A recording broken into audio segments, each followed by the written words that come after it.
ChatGPT Plus is free for college students through May. Here's the thing. You've got a lot to do between now and then. Studying for finals, writing papers, trying to keep your life on track. And ChatGPT can help with all of it. It can quiz you for your econ exam, make a study guide from your French notes, plan out your meals and study breaks. It can get really specific on how you like to learn. It can even help you come up with ways to stop procrastinating. So from now until summer break, take advantage of all the ways ChatGPT can make your life easier. Restrictions apply.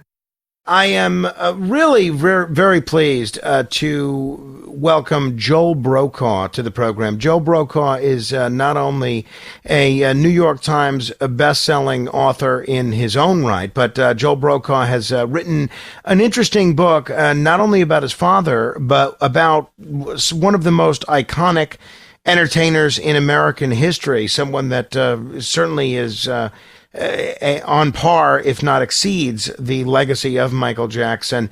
He has written the book Driving Marilyn, The Life and Times of Legendary Hollywood Agent Norman Brokaw. Is there a connection between Norman Brokaw and Joel Brokaw? Well, I have a feeling we're about to find out. Joel, happy Thanksgiving. Thanks for joining me on the program. Happy Thanksgiving to you too, Frank. Glad to be here. So, Norman Brokaw's journey from mailroom clerk to CEO of the William Morris Agency is fascinating. What was it about his personality or his work ethic that allowed him to rise so far in a competitive industry like that? Well, he was very enthusiastic, and he loved talent from a very early age. He grew up in New York. He was a dyed-in-the-wool New Yorker who never lost his accent, even though he lived in Los Angeles for well over 70 years.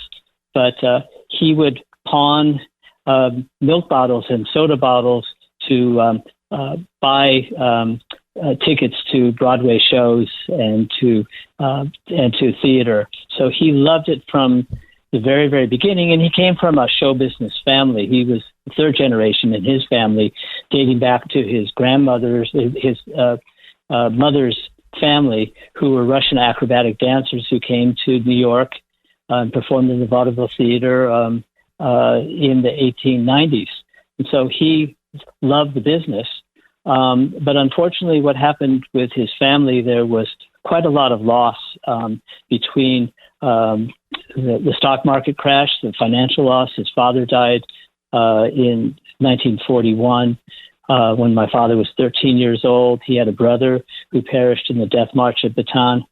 So his life kind of came crashing down with him just as he was entering his teenage years. So they moved out to California in 1942, and my father got a job through his uncle, Johnny Hyde, at the William Morris Agency, and it was something he was extremely grateful for, and he never lost that gratitude for it. He provided opportunities for many, many people because he just loved the business. He was very enthusiastic. Wow, that's great. Obviously, Marilyn Monroe is such a central figure in this book. Share an anecdote from your research or Norman's own recollections that really humanize her or offer a new perspective on her. Well, my father's involvement with her was his uncle Johnny Hyde had discovered her, but Johnny was in failing health. And so my father had to really become Marilyn's chaperone, so to speak. He took her to her acting lessons, to auditions for the SAG minimum of $55 a job.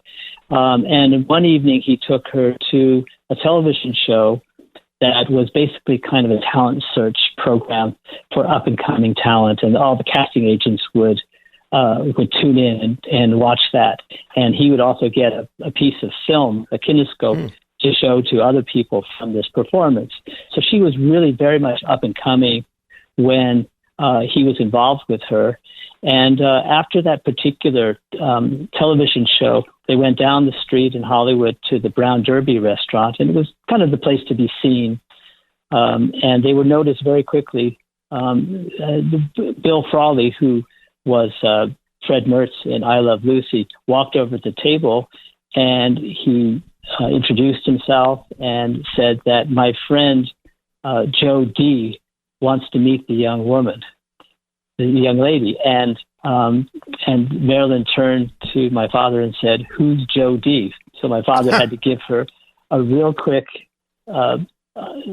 survey of modern American baseball and to let her know how important Joe DiMaggio was in the sports world. And he had just retired from the game at that point. So that was, a really kind of iconic moment in American cultural history when Joe DiMaggio met Marilyn Monroe, and it also was the beginning of a great friendship with Joe DiMaggio. And whenever my father would come into New York on business, he would always have dinner with Joe DiMaggio because he gave him some real poignant advice when the marriage was starting to fall apart. And Joe credited that advice for keeping his love for Marilyn intact. At 30 minutes after the hour, this is The Other Side of Midnight. I've heard a lot of things about Joe DiMaggio, his personality and his demeanor over the years. What did your dad have to say about what kind of guy Joe DiMaggio was? Well, they to be really honest with you, my father was really not very forthcoming with stories about his professional life and about his friendships, and that was part of why writing this book was such a discovery for me. And so, I just know that they had a really great friendship, and they always made it a point to get together. But outside of that, as I said, my father wasn't really one to dish very much, and it was part of being an agent. And not many people really understand what an agent does and what their personalities are like. But my father was one who never spoke poorly about anyone. He basically would not, if we ever asked him anything negative about a client, he would very quickly change the subject. And because, people talk and rumors spread, and the last thing you want to do is lose your integrity and lose your credibility.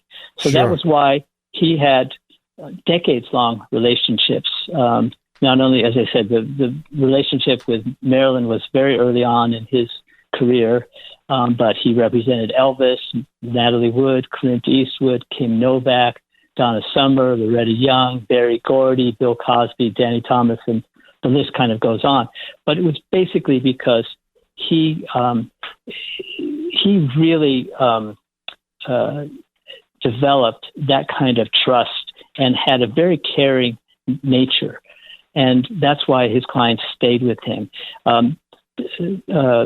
George Slaughter, who brought us Laugh-In in the late 1960s, said to me that they don't really make agents like Norman any longer. And he described him as being an agent, a manager, an accountant, a lawyer, and a psychiatrist. And you have to understand that as big as those names are that I mentioned, they were also, and as talented as they were also very insecure people. And my father was like a problem solver. He was very innovative. He had a simple genius to him where he could identify a problem and find a solution really quickly. And that created, as I said, that kind of a trust that these people had in him. But it was really wonderful to talk to the clients that were still around. And it was almost like I couldn't get them off the phone. They had such gratitude to him and such devotion to him. And it was really quite interesting because it wasn't quite the same person that I experienced as being my father. He was not quite the same person. So he had two different kind of personalities, but he really loved his business. He was enthusiastic and caring, and he put the relationship first. He loved talent, and he put that relationship first. And that was the reason why he was so extremely successful in his life. Wow. I love that. That's great. I love your enthusiasm. We're talking with Joel Brokaw. He's the author of the book Driving Marilyn. It's about at least in part, his dad, Norman Brokaw, the life and times of a legendary Hollywood agent. If you're just tuning in, I'm Frank Morano. This is The Other Side of Midnight. In the book, you paint a picture of your father as the last of a dying breed. What exactly does that mean in the context of Hollywood's evolution, especially regarding the relationships between stars and their agents? Well, I think that it's a much crueler time now than it was when he was in his heyday. There was more of a family kind of atmosphere, especially inside of his company, as well as the relationships that he had with his clients. And as I said, my theory is that when the clock struck midnight in the new millennium, it seemed like we became a lot meaner of a society. You had programs starting up like Survivor, where it all became a question of like, how could we outwit someone else? How could we screw somebody over and become the winner? And that wasn't the world that my father lived in. His world was more like, it wasn't about what's in it for me. It's how can you and I work together and put together some really great projects. That's what fueled him. He loved making deals. He loved seeing talent reach as high as they possibly could. And again, that's like not really, you don't find that very much. No one's waiting around for the gold watch anymore. They're really about, well, how can I use this opportunity to advance myself? My father was definitely not about that, but he ended up getting everything he wanted out of his life. He had a really extraordinary life. You mentioned that your father helped guide Hollywood's transition into television. What was the biggest challenge he faced when convincing movie stars to embrace this relatively new medium of TV, which a lot of them, I'm sure, considered kind of low rent at the time? How did he overcome the skepticism at that time? Well, I think, first of all, he was asked to form the West Coast department of something that they were thinking about calling television. And he saw that in the beginning as a demotion because he was a motion picture agent and he was going to premieres and really working on very high profile, glamorous things. And then suddenly there's this little tiny screen that had basically just talking heads on it. They had news and bowling and wrestling and some programming was starting to come forward, like I Love Lucy was the first program that was a film program. But my father was given the challenge to make something happen. And what he did very quickly was he realized that there were a number of actors out there who still had a name but maybe weren't hot anymore. And he signed up all those people. And he signed up a whole bunch of B movie directors who were spitting out these 10-day wonders, these low-budget, on-budget, quick and decent quality film projects, and put them together. And that was the beginning of the first filmed dramatic and comedy series on television. So that got it off to a start. But the real breakthrough in creating the thing that is a central part of every American's household was he represented Loretta Young, and he convinced her to take a chance and go on to television. And to Loretta's credit, she was an extremely brilliant businesswoman. She was an empowered woman before that term ever existed. And my father said, hey, you could do the same thing that Lucy and Desi are doing with I Love Lucy and own your own program. And you could also have creative control. And she saw the opportunity, not only as a business, but also on a spiritual level. She loved the idea that she could be on television every week and put one major idea into the mainstream of American life every week. And once she dove into that pool, a few weeks later, my father got a call from Barbara Stanwyck, another legendary film actress who said, "Hey, I want to do the same thing." And then it just sort of started to snowball from there. Home means something different to everyone. But with Rocket Mortgage, home can mean even more. It can mean a college education, taming your high-interest debt, even a renovation. We've made it easier than ever to use your home equity. That home you worked so hard for, now it can work hard for you.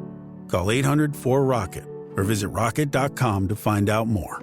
Rocket Mortgage, LLC, licensed in all 50 states, and MLSConsumerAccess.org, number 3030. Experience a progressive lens engineered with AI from Essilor, powered by individual measurements of your visual behavior. A lens personalized to you by an Essilor expert. Discover Verilux XR Track and enjoy instantly sharp vision in motion and seamless transitions from near to far.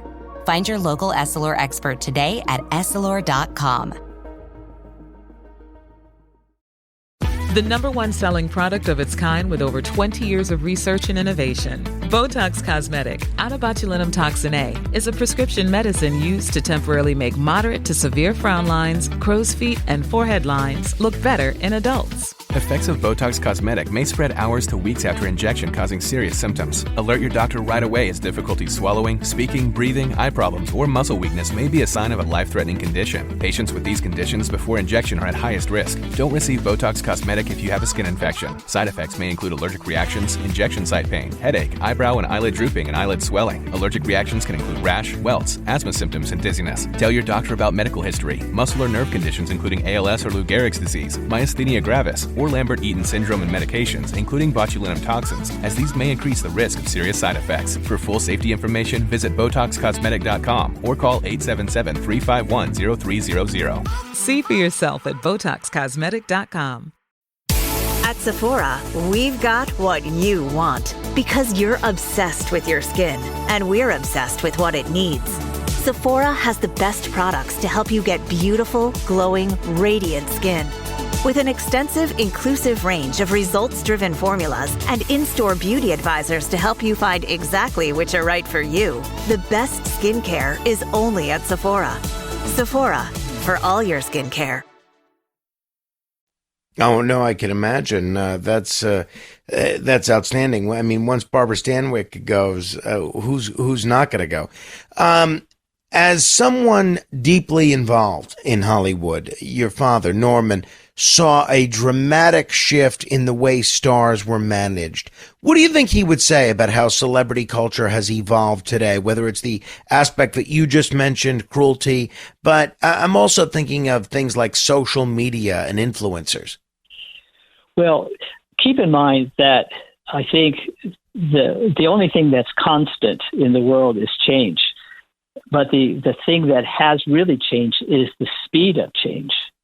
And so, we were just talking about television and how, movie theater owners and studios saw it as a threat. And I'm sure that the people who manufactured the player piano rolls saw the gramophone as being a threat to their business. But I think really what if my father were still active, he would see all of it as an opportunity. He believed in talent, and he always felt that if you nurtured the talent, it didn't matter what the medium was, you would find a way. And that's, as I said, I have full confidence that he would be finding opportunities and innovations just as he did throughout his more than 60 years at the William Morris Agency. There's this mantra in Hollywood and show business in general of nice guys finish last. And there's this perception that if you want to do well, you have to be kind of cutthroat.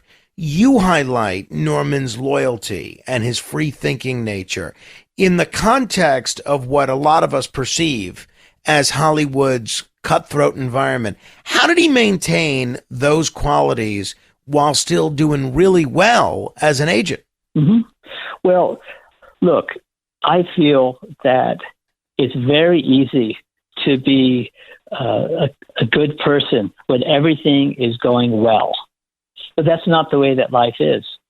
Things happen.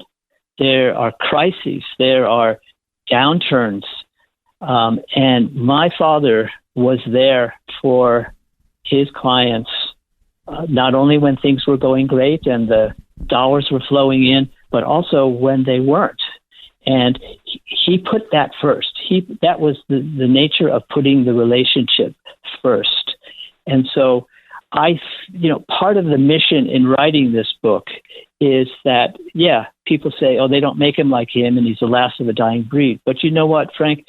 The ground rules of what made him successful are still valid. And that's, as I said, I feel like his story needed to be told, and that he was somebody, he did not drink, he did not smoke, he did not do drugs, but his narcotic was helping people. Whether if you had a health crisis, even if you were in the head of a competing agency. I had the head of ICM come to me and said, your father called me when he heard my mother was sick and got her in with a great doctor who saved her life. That's what he really enjoyed. He loved helping people. And so he set no boundary in that relationship, whether he was, as I said, giving them financial advice or putting a deal together or helping them with a problem that they came to him with. That's what fueled his success. It wasn't about what's in it for me. How can I make as much money? How can I have the best title? How could I have the best car? How could I have the most beautiful spouse? That wasn't happening for him. He got all of that anyway, but it was because his priorities were in the right place.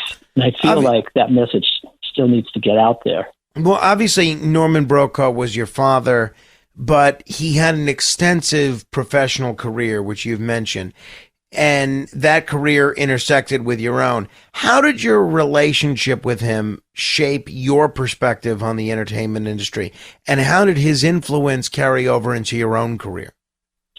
Well, my brothers and I realized that we really needed to go out and forge our own path, that we weren't going to play the nepotism card and be in the agency, because that's a no-win situation.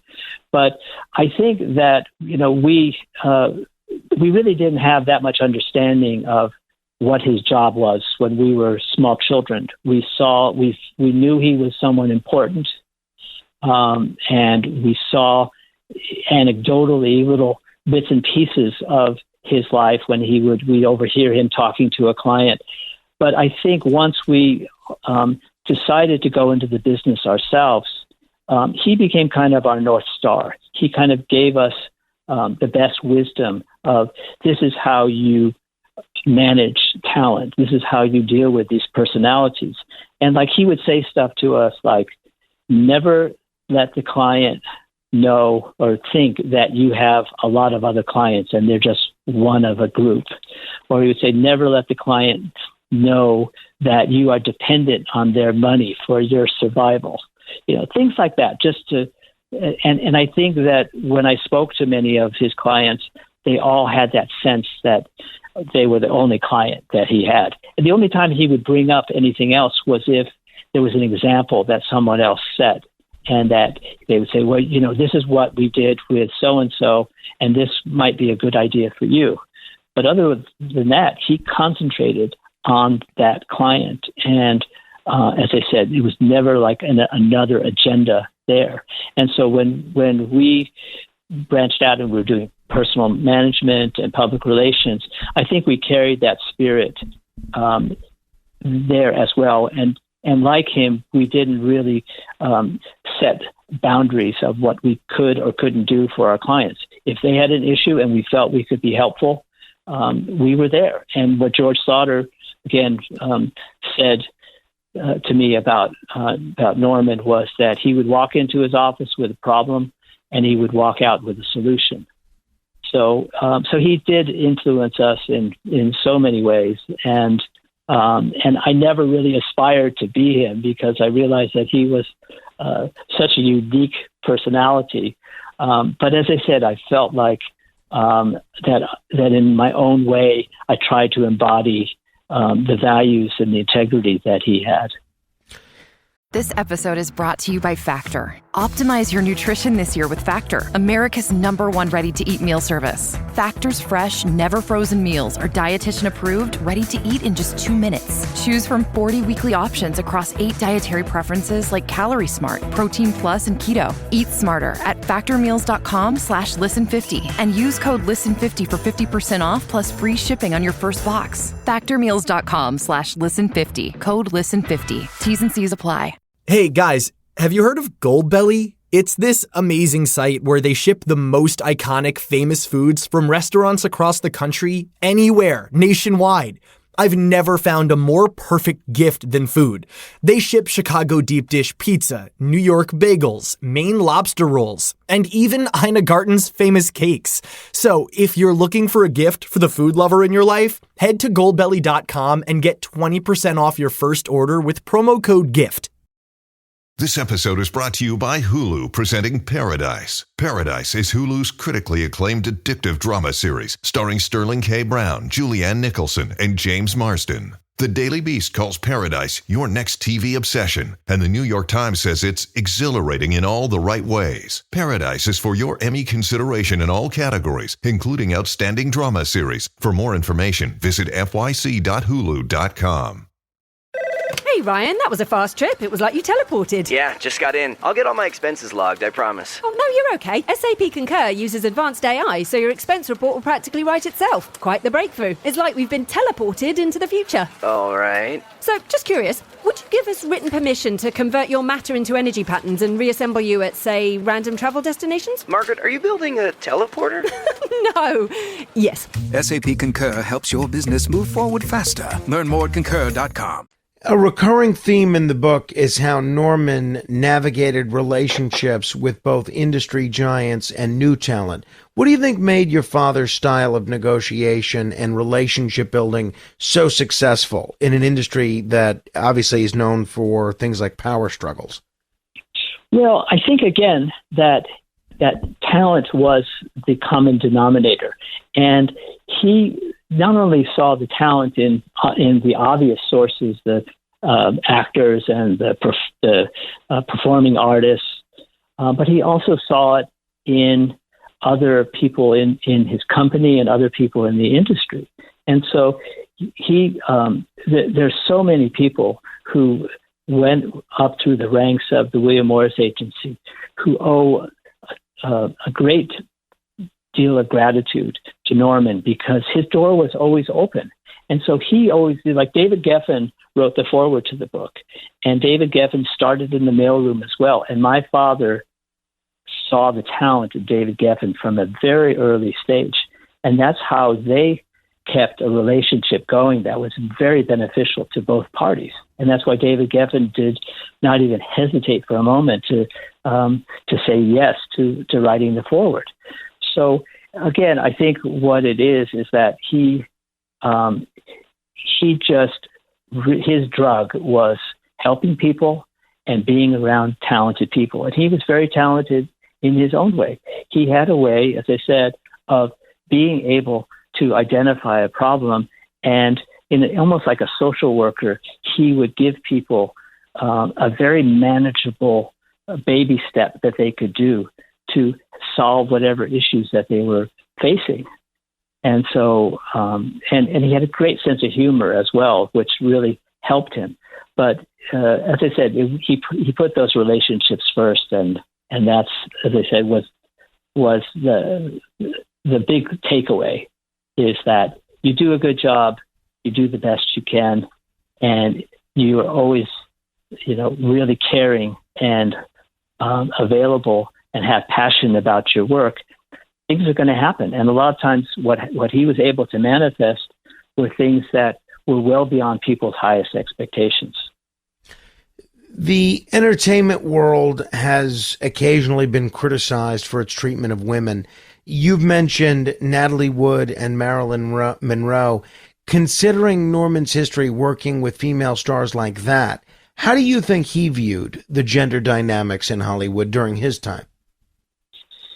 Yeah, I mean, I think that I wish that I had had more time with him to go more deeply into these questions.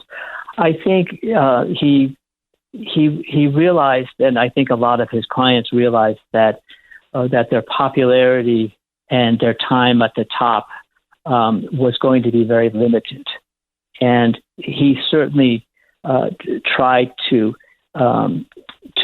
impart, especially to his female clients, some lessons that Loretta Young had taught him. And she said to him, "Be sure to tell your female clients that if they handle themselves with dignity, that they can go as far as they want to in this business."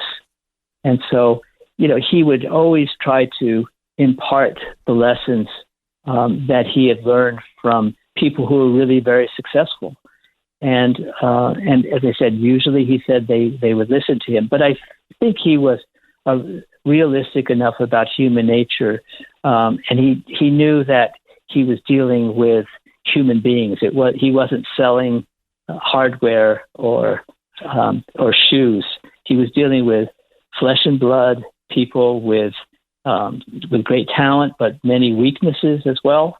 And so it was all about really doing everything you can to be of support to that person. I mean, for example, I interviewed Priscilla Presley, and she was telling me, and again with great affection towards Norman, that if she was ever having a problem, like she was on a set and they changed the script into something that she didn't agree to do with, all she needed to do was call him, and the problem was solved. And so that's all you can really do. That's all that's in your power when you have a job like that.